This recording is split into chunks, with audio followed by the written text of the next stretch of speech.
Hi, this is Tim of the 1916 Company at Watches and Wonders 2026. I'm here with the Horological Brothers, Tim and Bart Grönefeld. Thank you so much for joining me. You're welcome. You're welcome. All right, so quick question. Seven Deadly Sins, how did this come about as a series theme? Because it seems out of the blue to me. Yes, this is very much out of our comfort zone to do like a art watch. But we know a very, very good friend of us, Kees Engelbarts. He's an engraver. Dutch engraver. A Dutch engraver living already 30 years in Geneva. And we always stayed with him during Watches and Wonders in the past. And about 4 years ago, we heard that Kees Engelbarts was looking for work. He needed some work, and we thought, okay, how can we help him out? We always wanted to do something with him.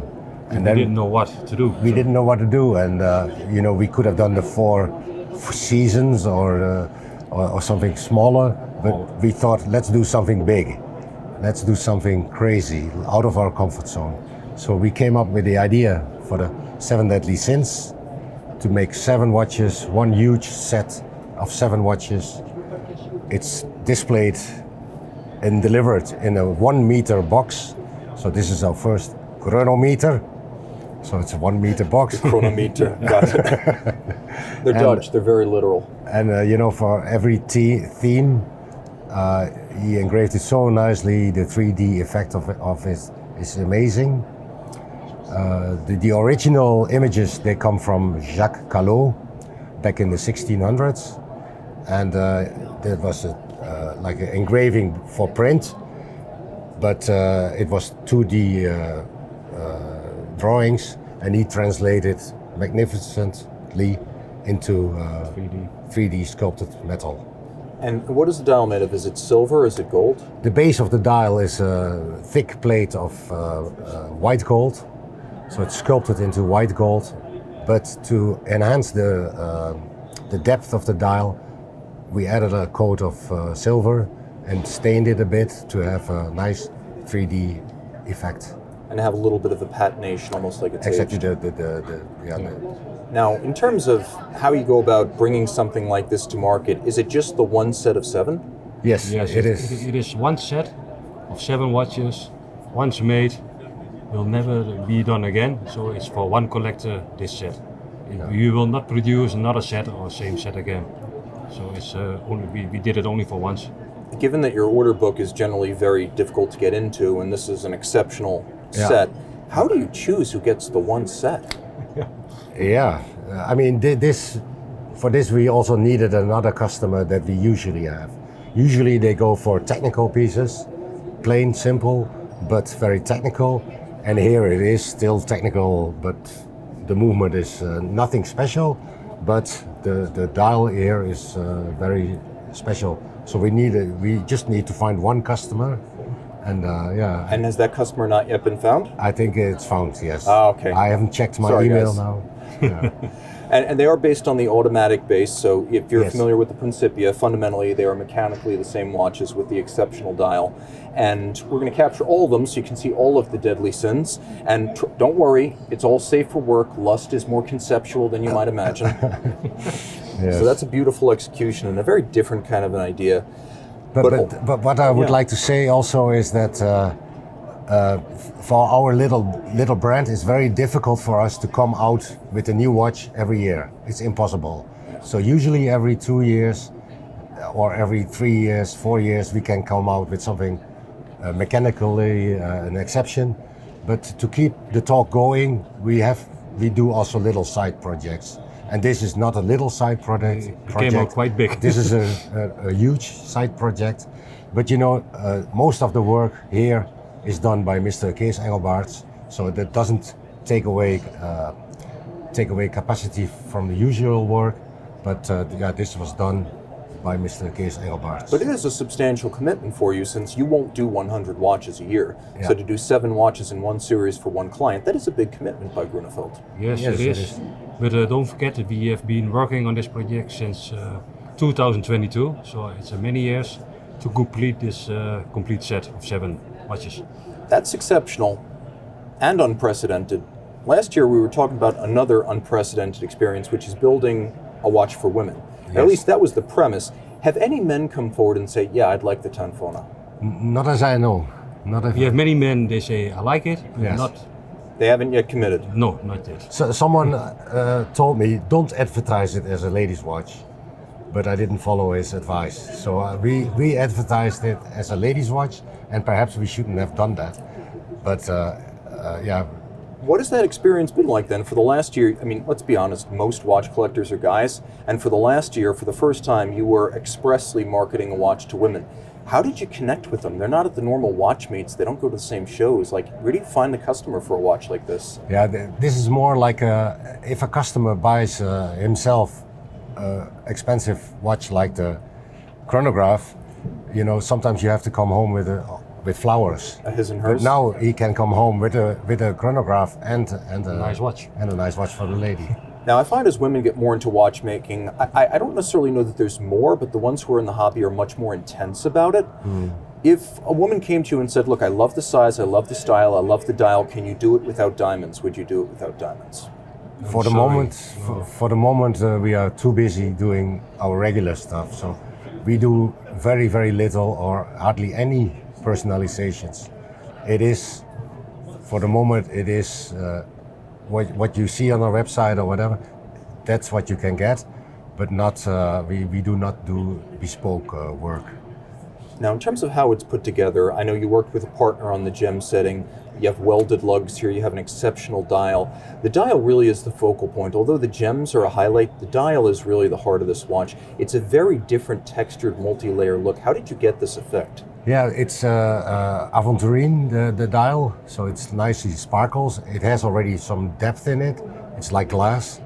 And we wanted to make it a little bit more feminine, and we chose to print a subtle detail on top of it. So that makes it even more 3D dial. So the print on it is a pattern. It's called the Flower of Life, and in the bottom you see the seconds, and the seconds it doesn't have a seconds hand, but it has also a flower which is continuously closing and opening. So And it almost looks like a stained glass window in a cathedral. It's a beautiful depth effect. yeah. How has response been to this? Have you heard from women who are interested in getting an order in? It is. We got some orders in, but it's not explosive. Still, the men's watches is like 99% of our, or maybe 95% of our production is men's watches. I mean, that's what I find too. My YouTube volume is like 4% women, 96% guys. But the women who are in, they're more intense about the hobby than they used to be. Yeah. I see some growth here, but I guess the question then becomes, if you were to find customers for this watch in large volumes, you can't make more watches. So how do you No. choose what models to make and in what proportion each year? Because you're capped. I mean, you've got a limit on manpower. So how do you choose which models to favor? Complication versus simplicity, men versus women. We love our passion is to make very, very complicated watches, and that's what we like to do most. So we will make less and less more the simple watches, and we will go for the more higher end, complicated with surprising different mechanisms. So how do you measure growth for a company that's, again, probably not going to make 100 watches anytime soon? What does growth year to year look like for you, or is that not a goal? Oh, we don't look at growth. No, we don't want to grow. We are fine where we are, and probably we will not grow in numbers. We will have less watches in the future because our complications are much harder to put together, and Take much more time. yeah. I know early on you built very complicated watches when you first came into independent watchmaking under your own name. And then there was a little bit of a simplification later on with watches like the Principia and the Delta Works. Yes. Would you say your focus is going back towards those ambitious complications? Yes, exactly. We are going back to our roots, and that's complicated timepieces. In that time when we started with the Principia and the automatic movement and the Delta Works, we thought we need also a simple watch for everybody without an explanation, so people understand watchmaking and what we do. But we never thought that we could sell so many of those watches, and we are still getting orders almost every day. It's crazy. We never expected this. So for this reason, we have been working on those automatic timepieces, Principia and Delta Works, for many years. But now we say one day we have to stop making those automatic watches, simple watches. We have to go back to our roots and do complicated timepieces. Well, Now we are working again on something new, but we have to stay tuned for the we're all future. very excited about that next watch. And I think it's kind of interesting to see where your complication watchmaking has been relatively recently.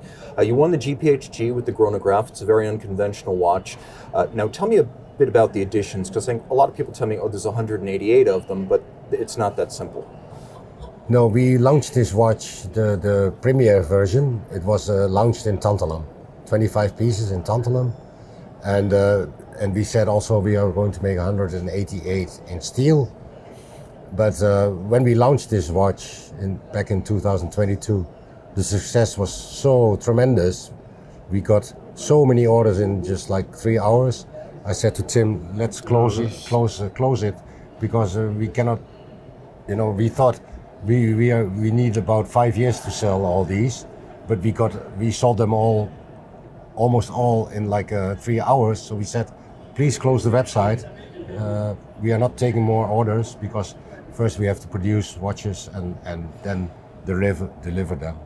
So now it's an interesting dial, and I think it's a little bit chaotic by design, but there's a misunderstanding here, because a lot of people look at this little inertial brake and they think this is a remontoir. It has something to do with your own remontoir. This has nothing to do with the remontoir, but it is an inertial brake. Explain to me the philosophy behind that mechanism. We have a lot of experience in the past. We have worked for brands which produce a lot of chronographs. We did after-sales service for those watches, and often occurred problem was damaged hearts, the return to zero hearts. So we thought a chronograph is also a complication that we wanted to have in our collection, but it needed something special. With our experience doing minute repeaters, we know that there's this brake also on the minute repeater to slow down to make the constant flow of energy to the gear train for the striking mechanism. What about if we hook that part up to the hammer, the return to zero hammer? Let's change the hammer in something more subtle. So we hooked up a gear train to the hammer, and the gear train to that speed brake, a speed governor. So this is actually slowing down the hammer. So it's slowing the return to zero to preserve the reset cams. Yes, to preserve many parts, because it's not only the heart-shaped cams that get damaged. Hands can break, hands can get loose, so we tried to avoid it, and we did it in a very, very difficult way, but it works. Now another thought, because you have worked on restoration and repair of watches in the past, I know you've always avoided Côte de Genève. The rumor I heard was that you feel they can't be restored, so you went with different finishes. Yes. Yes, to if you have a repair, for example, and you have a Côte de Genève, and there is on one bridge, for example, there's a little scratch, and you want to take it out, you don't have the machine settings to do the same Côte de Genève. So that means you have to do all bridges, which sometimes almost is impossible. But in this case, almost every watchmaker, if you make a small scratch, you can sandblast it, you can do the anglage again, and the watch will look like new again. Brand new, yeah. You don't need any kind of plating afterwards, it's pure metal. So you have, I guess, steel bridges because they're more durable, and then brushed, blasted, and beveled because they're repairable. Yes, and we are inspired. We went into watchmaking because we have seen wonderful pocket watches, but every time we saw a nice pocket watch and it has a scratch, you need to gold plate it or nickel plate it or whatever, and we thought, no, we want to use pure metal. Back in the day they didn't have stainless steel, but now we do have stainless steel, so we went for the stainless steel to make it very durable. Now, a question about design, because I think everyone understands your pedigree in watchmaking is second to none. But design, the aesthetics of a watch, that's a much more subjective business. How do you divide the task of styling a watch? Does one of you take the lead on aesthetics, or do you agree mutually on how a watch is going to look physically? Well, that's one of the most difficult things from the watchmaking, I think, the design, the aesthetics of the dial and the hands. When it comes apart, it's very difficult. Me and my brother, we work together on it, and actually we start, and finally we're getting somewhere. But on the end, most of the time, Bart he's more into those aesthetic finalizing things than me. I'm fine. Yeah. Now it's good enough. Let's continue. And I say no, and then and a next few weeks day, later it's better. Yeah. And then I say, oh yeah, really well done, brother. I love you. It's really nice. But It takes a lot of time. It's our very first real Grönefeld watch is the 1 Hertz. Yes. And for that one, we went all the way to design a movement with Grönefeld DNA. And back then we didn't know it yet, but then we went for the stainless steel, the particular bell-shaped gables, bell gable shaped bridges. Dutch house. Yeah, like the Dutch houses. And we went from. This was the very first design. This movement. But now it's actually getting quite easy because we are always going back to this. To the basic. In the latest watch, you can find elements again from the first watch. And it's... And also on the dial side, for Yeah. example, the hands on the chronograph and the hour index that you can see on the 1 Hertz. Yes. It's coming back, the design things coming back, and that's why you have really strong Grönefeld DNA also on the dial side now. yeah. So that's how you approach design. I guess the other question then becomes, as impressive as this booth is, and it is impressive, you don't have to go to Watches and Wonders. You've got a full order book. So what brings you out to the show in the end? Because it's not more watches. No, We it's- are here for only one thing, is to meet you. You see, I could say the same thing. It's mutual. We're in agreement for once. No, we- it is really about meeting the people. meeting people, And- meeting the collectors, the people who buy the watches. It's very important for us that we know people who buying pieces and make a relationship with the people. Yeah. And it's also about fun. We like it. We like the watch business. We like the watch people. Also the dinners, the evenings, the whole community. It's very important for us. And you know, if you've ever wondered if you're that guy who's just getting into watch collecting and you're like, you know what, I'm not really able to buy a watch, well, you might make friends with watchmakers who are not able to sell you a watch right now. So it's a perfect match. Tim, Bart, thank you so much. You're welcome, Tim. Thank you. You're welcome. Thank you so much.